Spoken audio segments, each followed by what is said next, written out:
essa rotina exaustiva te angustia? Me angustia e me estressa. Você tá com 3 filhos dentro de casa, mesmo assim, bate a solidão? Bate, né? Porque não é todo mundo que tem 3 filhos. Sensação de quê, Beatriz? Cansaço. Exausta. Você senta e chora, sabe?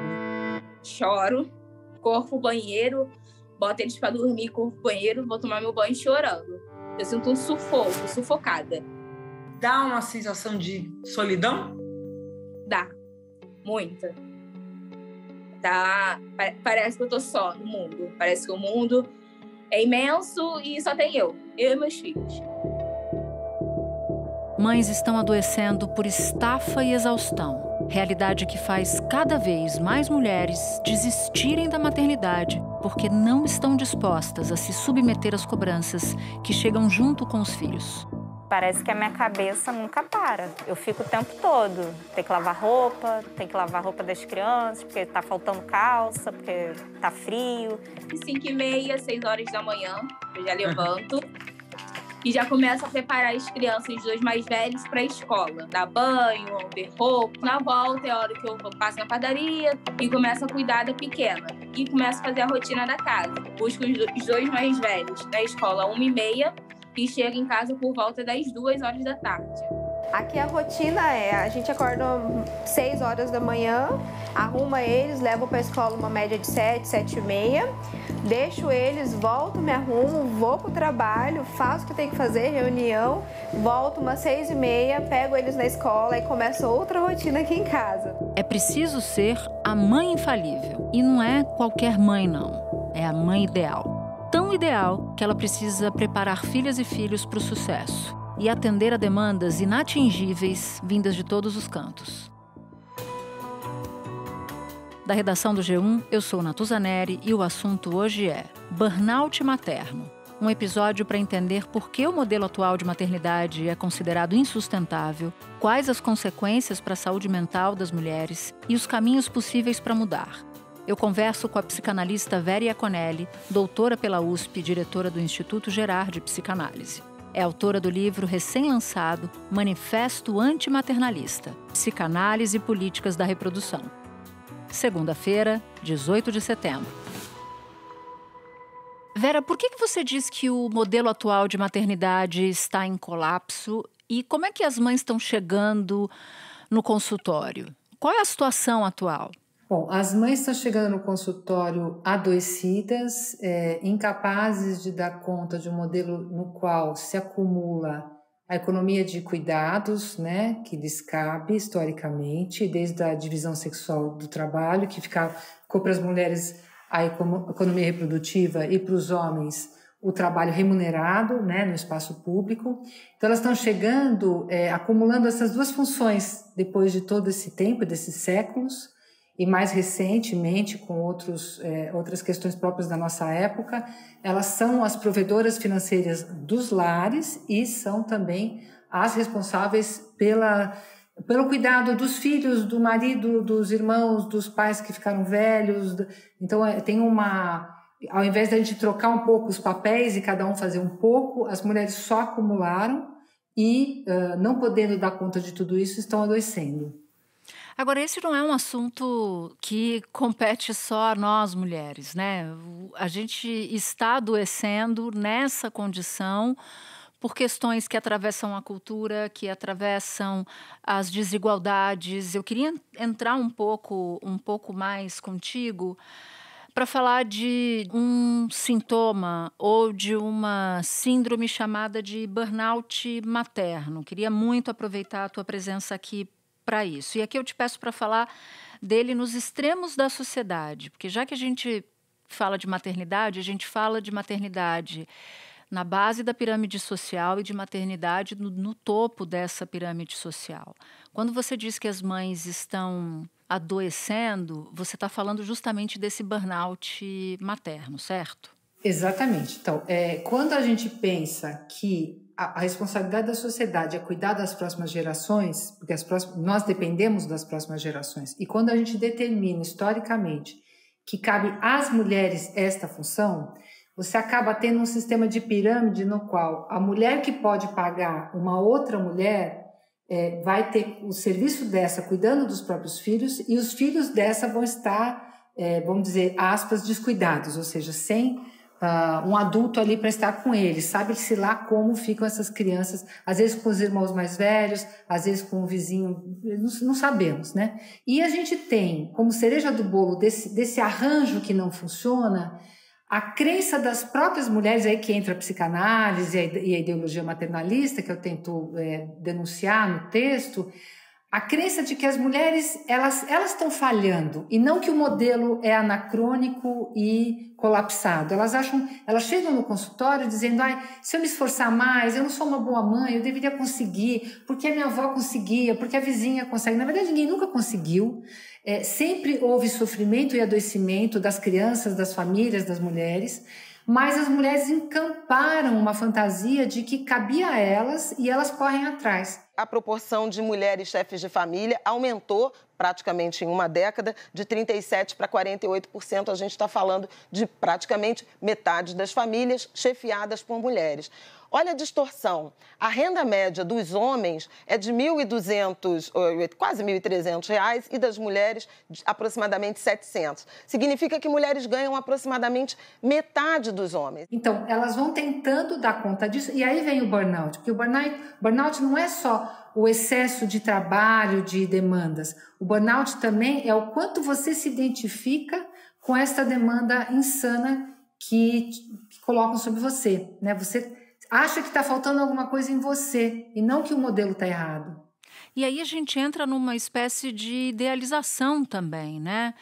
Antes de entrar na idealização, eu queria entender um pouco mais se esse burnout ele tem as mesmas causas na mãe de baixa renda e na mãe de alta renda. Então, primeiro eu queria até aproveitar para apontar uma questão que é o seguinte: quando uma mulher branca de alta renda usa o serviço de uma mulher negra periférica, pobre, não é ela que está usando o serviço estrito sensu, são os responsáveis por aquela criança, ou seja, aquela família, o pai daquela criança, os avós, que tem esta saída através do serviço de outra mulher, porque senão a gente repete, sem querer, exatamente a ideia na qual é uma responsabilidade das mulheres e elas resolvem entre elas. Esse circuito, ele acaba caindo entre as mulheres porque exatamente esse é o problema, que a gente supõe que a responsabilidade é delas.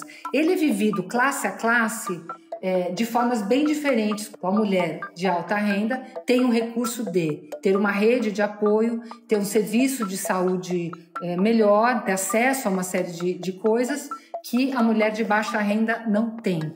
A gente vive experiências diferentes e elas têm que ser bem localizadas. Hoje a mulher branca, né, de classe média, média alta, ela quer ter o direito a não ter filhos ou ter filhos numa melhor condição.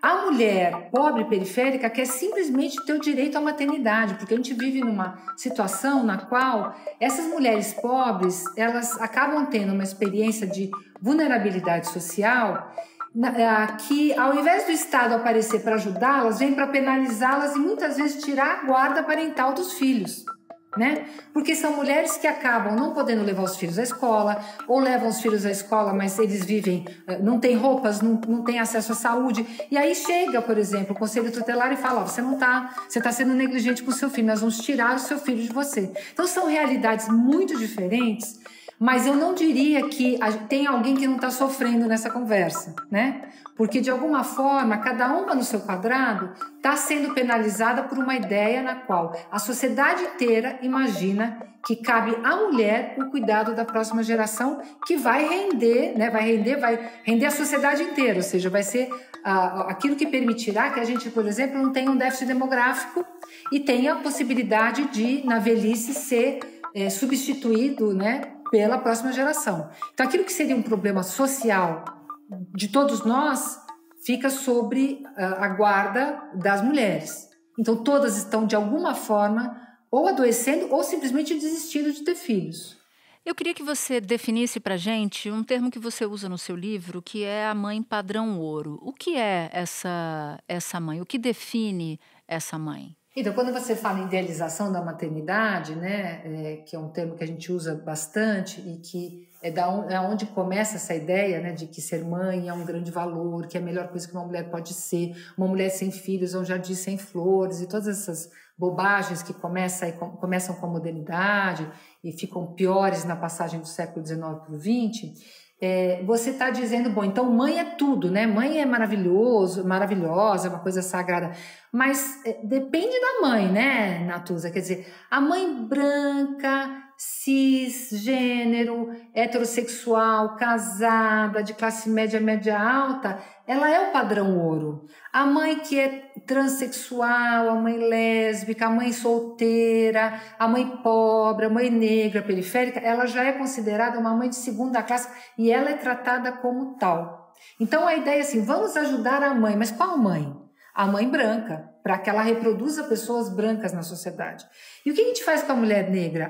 Vamos ver se a gente consegue fazer projetos aí para controle de natalidade, às vezes a revelia da mulher, né? Tirar a guarda dessa criança para ela ser adotada por uma família com mais posses. Então a gente não tem não é homogênea a ideia da mãe.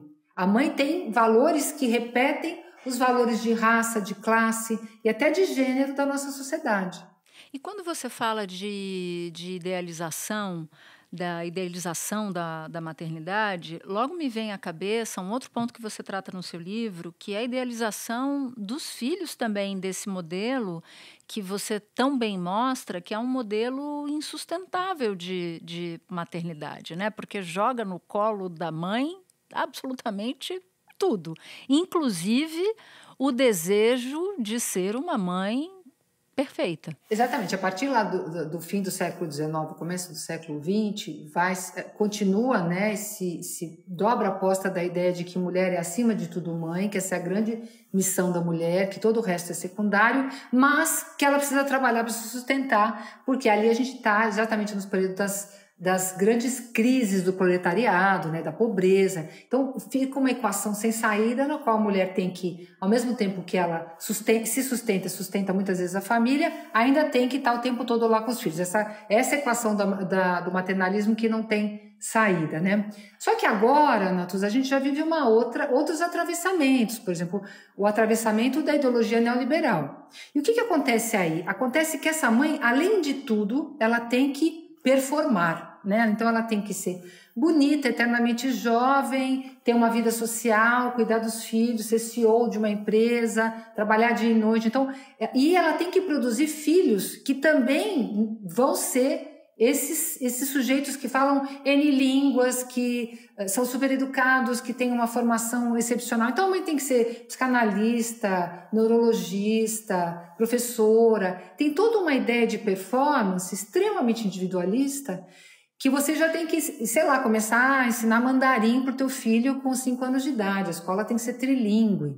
Isso é claro dentro de uma classe social mais alta, mas isso afeta as pessoas periféricas e de uma classe mais baixa que acham que não estão oferecendo para os filhos o que seria o grande valor. Mas esse é um valor totalmente questionável, né? Quer dizer, na verdade, o que a gente precisa mais do que nunca é criar cidadãos, criar sujeitos preocupados com o bem comum. E o modelo de maternidade, de paternidade e de filho hoje é um modelo neoliberal de um sujeito performático. Então as mães acham, inclusive, que elas têm que performar certos papéis e ficam ali no Google, o que meu filho precisa? Meu bebê precisa de uma como que é o furor para bebês, precisa do brinquedo tal, precisa estudar na escola X, né? Por isso que o nome do teu livro começa por essa expressão antimaternalismo? Exatamente, porque o maternalismo é uma ideologia que começa nesse período que eu falei, mais recente, que sai da ideia de que a gente precisa... O maternalismo ele parte do seguinte pressuposto: precisamos ajudar as mulheres a cumprir a sua função de mães.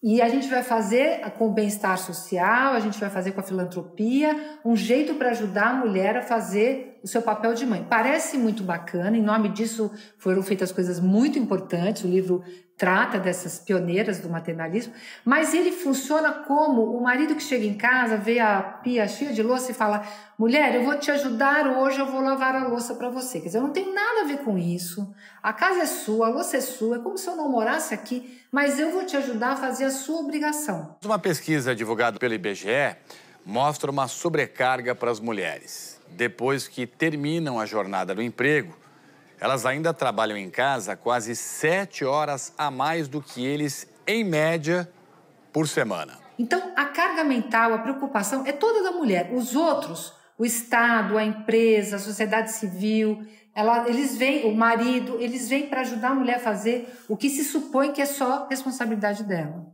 É como se ele ou as outras pessoas daquele núcleo familiar fossem meros auxiliares da mulher, né? Toda a carga está e segue sobre os ombros dela. Inclusive, Natuza, os casais os poucos casais, porque não é hegemônico isso, né? Que conseguem fazer uma divisão mais igualitária das tarefas mesmo, né? Leva na escola, leva no médico. Tá? Eles até conseguem, às vezes, dividir metade, mas a carga mental, ou seja, a preocupação permanece na cabeça da mulher porque ela acha que ela é responsável. Então, ela está lá no trabalho dela, ela está pensando: nossa, será que na lancheira foi o negocinho? O presente de aniversário do amiguinho foi? Será que ele comeu? Será que ele foi agasalhado? O homem, ele é criado para estar no trabalho dele e acabou. Eu me senti completamente sozinha, assim. Muitas vezes eu não queria sobrecarregar o pai, porque já tinha o trabalho que estava demandando muito. Não queria levar mais problema para ele, então eu falava: estou em casa, eu vou dar conta de tudo, né? Eu não tive essa rede de apoio familiar para falar: não, deixa eu ficar com ele um pouquinho para você descansar, né? Era sempre só o pai quando estava em casa, né? Ele não vai se preocupar com nada, porque ele sabe que as mulheres são as responsáveis por esse tipo de trabalho. Então, isso é uma das características do burnout, que é a carga mental, né? Espera um pouquinho que eu já volto para continuar minha conversa com a Vera. Você cita num trecho do livro mulheres que têm dito: eu gostaria de ter filho, mas eu queria ser o pai da criança. Explica pra gente essa ideia, por favor, né? Da onde surge esse sentimento de eu quero ser mãe, mas ao mesmo tempo eu quero ter o trabalho do pai, não o trabalho da mãe. Eu quero ter a carga do pai, não a carga da mãe. A gente está se deparando com uma nova geração que fala assim: eu não quero ter filho. Quando o IBGE fechou os números que revelam quantos somos, os pesquisadores passaram para uma outra conta. Qual a velocidade de crescimento da nossa população? Entre 1950 e 60, atingimos a maior taxa, 3% de crescimento médio da população ao ano. Depois, o índice entrou numa trajetória de queda e entre 2010 e 2022 despencou. 0,5%, menos da metade do censo anterior. A menor taxa em 150 anos de contagem. Assim, ou quero ter filho e isso simplesmente é impossível, né?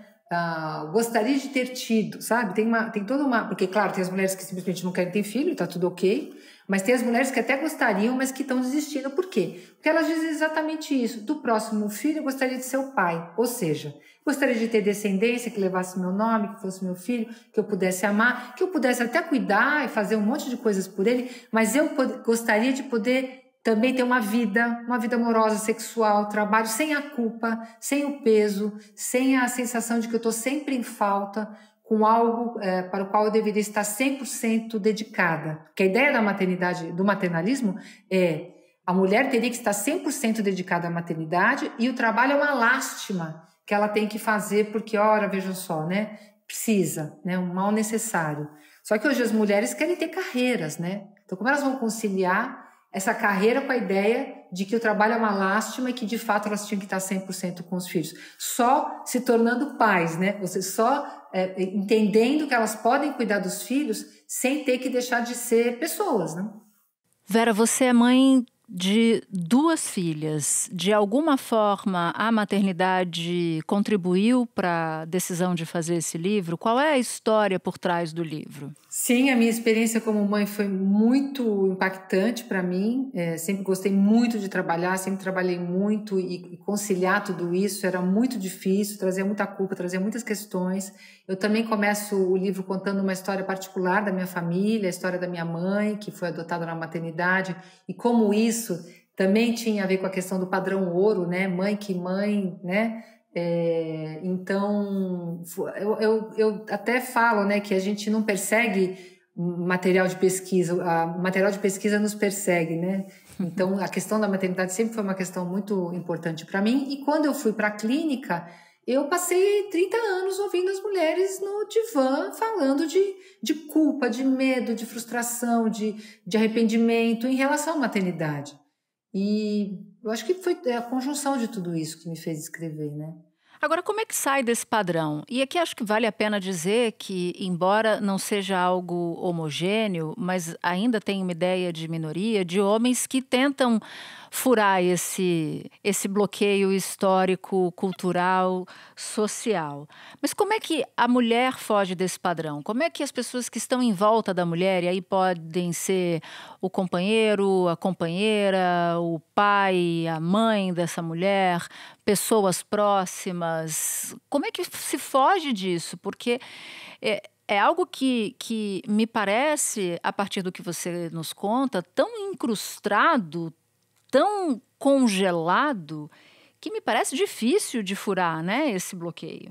Então, eu acho que é aí que começa a pesquisa do livro, né? Eu queria entender aonde que essas coisas estão ancoradas. Por exemplo, quando você pensa na questão racial, você tem que voltar lá na história do Brasil, na história do mundo, para entender onde é que está ancorado. Por que um dia a gente decidiu que o branco vale X e o negro vale Y? Por que um dia a gente decidiu que a mulher vale isso, a mulher é mais mãe do que mulher e o homem é homem, pode ter filhos ou não? Então, fui buscar na psicanálise também o que de mentalidade a psicanálise tem que ela reproduz essa ideia. Então, são crenças que a gente tem que, nesse período, né, do século XIX para o XX, a maternidade está nascendo e ela reproduz muito o discurso maternalista. Então, eu fui buscar lá, puxar a orelha ali do Freud, do Winnicott, do Lacan, tentando mostrar, olha, tem alguma coisa que a gente está reproduzindo no nosso discurso. Na hora que você para de reproduzir, você tem um choque, tem um primeiro momento, nossa, não precisa ser assim, pode ser diferente. Que crença é essa? E aí você começa a rever suas posições. Hoje, por exemplo, eu acho que o livro que eu escrevi, ele não choca tanto quanto ele chocaria há 15 anos atrás, né? Choca um tanto, mas ele choca menos, porque as pessoas já estão numa discussão, os homens já estão querendo entrar de um outro jeito na paternidade, as mulheres estão reivindicando, por exemplo, guarda compartilhada, que há 15 anos atrás era impensável. Como é que você vai deixar metade do tempo o seu filho com o pai? Que tipo de mãe você é? Então são conquistas que a gente vai tendo e que não são sem um custo pessoal de você falar, bom, se você deixar de ser a mãe, a pessoa mais importante para o seu filho, né, nessa fantasia, o que você está perdendo? Você também está perdendo um lugar de prestígio, né? Porque, veja, a mulher não consegue no campo social um lugar de muito prestígio, mas quando ela chega em casa, o marido fala assim, só você sabe botar ele para dormir, ele só come com você, só você sabe dar banho, ele prefere você. Quer dizer, é um lugar de prestígio, é um lugar terrível, né? Porque aprisiona as mulheres, mas é um lugar de prestígio. E às vezes as mulheres não estão querendo abrir mão disso também. Elas se queixam do burnout, elas se queixam dos excessos, mas elas não querem abrir mão desse lugar narcísico. Então, tem um monte de coisa para acontecer internamente e externamente para a gente ir mudando essa mentalidade. Mas o único jeito é esse, é quebrando esses ovos para a gente fazer esse omelete. A gente vai ter que se olhar, ver no que a gente reproduz o maternalismo e começar a reivindicar, por exemplo, as empresas que querem ajudar as mulheres. Não interessa empresas que querem ajudar as mulheres, interessa empresas que queiram ajudar as próximas gerações. Bom, qual é a ponta mais fraca dessa história? As mulheres neste momento, mas não porque a gente acredita que seja só a responsabilidade delas. Então, você vê, a gente vai mudando as mentalidades conforme a gente vai entendendo a história delas, né? Onde elas vêm. E o seu livro ajuda a jogar luz sobre muitos desses pontos e recomendo muito, muito, muito a leitura. Vera, foi um prazer ter você aqui, sempre é ter você aqui no assunto. Parabéns pelo livro. Natuza, muito obrigada. É maravilhoso ser entrevistada por uma mulher como você e poder desenvolver uma ideia, né, que as mulheres e os homens precisam estar atentos. Agradeço muito. Este foi o Assunto, podcast diário disponível no G1, no Globoplay ou na sua plataforma de áudio preferida. Comigo na equipe do Assunto estão Mônica Mariotti, Amanda Polato, Lorena Lara, Luiz Felipe Silva, Tiago Kazuroski, Gabriel de Campos, Nayara Fernandes e Etos Kleiter. Eu sou Natuzaneri e fico por aqui. Até o próximo assunto.